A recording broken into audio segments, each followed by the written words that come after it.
Buenas tardes, mi nombre es Nicole Cañizales, estudiante del cuarto cuatrimestre de Comunicación Social de la UBA, y esta es mi presentación para Lenguaje y Comunicación 3, dictada por el docente Fenrey Sánchez, pero se lo dije mal. Primero que nada, debemos comprender los conceptos clave. Primero que nada, la lingüística. La lingüística es el estudio científico del lenguaje. Abarca el análisis de todos los aspectos del lenguaje, así como los métodos para estudiarlos y modelarlos. Las áreas tradicionales del análisis lingüístico incluyen fonético, fonología, morfología, sintaxis, semántica y pragmática. El crítico y teórico de los medios James Carey definió la comunicación como un proceso simbólico mediante el cual la realidad se produce, mantiene, repara y transforma en su libro de 1992, La comunicación como cultura, postulando que definimos nuestra realidad compartiendo nuestra experiencia con los demás. Todas las criaturas de la Tierra han desarrollado medios para transmitir su emoción y pensamiento entre sí. Sin embargo, es la capacidad de los humanos de usar palabras y lenguaje para transferir significados específicos lo que los distingue de los animales. Para explicarlo, en cualquier comunicación hay remitente y receptor, un mensaje e interpretaciones de significados de ambos extremos. El receptor da retroalimentación al remitente del mensaje, tanto durante la transmisión del mensaje como después. Las señales de retroalimentación pueden ser verbales o no verbales, como asentir con la cabeza, mirar a un lado, suspirar o hacer otra X cantidad de gestos. También está el contexto del mensaje, el entorno en el que se transmite y la posibilidad de interferencias durante su envío o recepción. Si el receptor puede ver el remitente, puede obtener no solo el contenido del mensaje, sino también la comunicación no verbal que el remitente está desprendiendo, desde la confianza, el nerviosismo, la profesionalidad, ligereza. Si el receptor puede escuchar al remitente, también puede captar señales de tono de voz del remitente, como hacer énfasis o estar emocionado. Aquí es donde entra en juego la lingüística. En pocas palabras, la lingüística es el estudio científico del lenguaje. Los lingüistas aplican el método científico para realizar estudios formales de los sonidos del habla, las estructuras gramaticales y el significado en los más de 6.000 idiomas que hay en el mundo. Ya sea que se trate de contar un chiste, nombrar a un bebé, usar un software de reconocimiento de voz o ayudar a un familiar que ha sufrido un derrame cerebral, se encuentra que el estudio del lenguaje refleja casi todo lo que hace. Los lingüistas estudian el significado, el discurso y muchos otros aspectos del lenguaje que siempre se ha preguntado uno. Los lingüistas no solo son políglotas, gramáticos y amantes de las palabras, son también investigadores dedicados al estudio sistemático del lenguaje que aplican el método realizando observaciones, probando hipótesis y desarrollando teorías. La ciencia del lenguaje abarcará más que sonidos, gramática y el significado.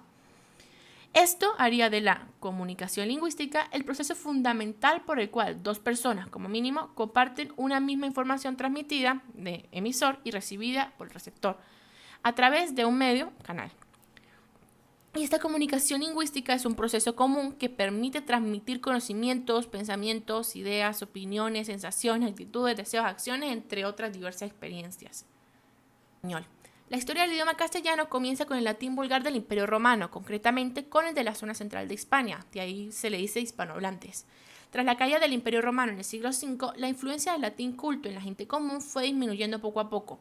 El latín hablado de entonces fue el fermento de las variedades romances hispánicas, origen de la lengua española. En el siglo VII, la invasión musulmana en la península ibérica hace que se formen dos zonas bien diferenciadas.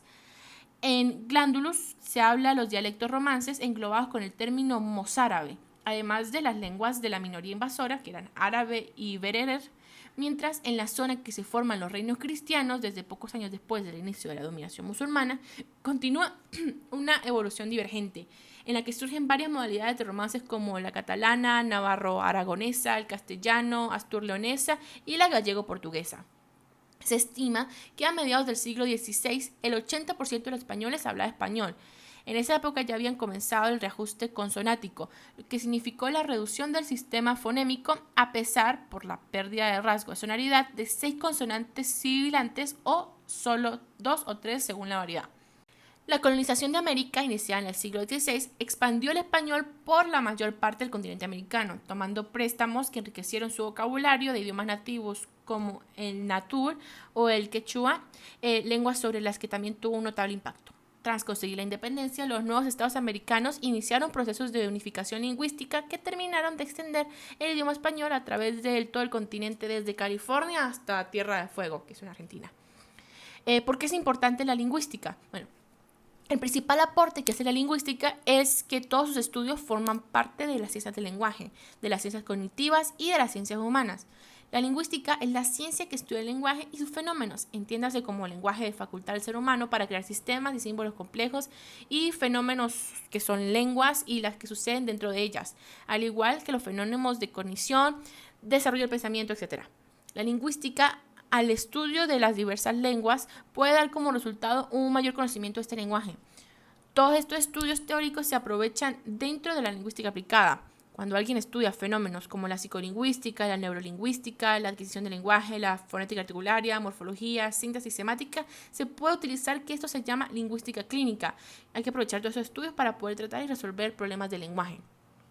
Algunos de los principales ponentes de la lingüística a nivel mundial han sido Fernandín de Saussure por su disertación sobre las vocales de los lenguajes proto-indoeuropeos, y sus estudios que más adelante llevaron a que se descifrara el hitita, el más antiguo de los idiomas indoeuropeos conocidos y que por eso es considerado uno de los padres de la lingüística moderna, seguido por otros como Noam Chomsky, ponente de la teoría de la gramática generativista, que sostiene la existencia de una gramática universal innata del cerebro, en lugar de adquirida por el entorno.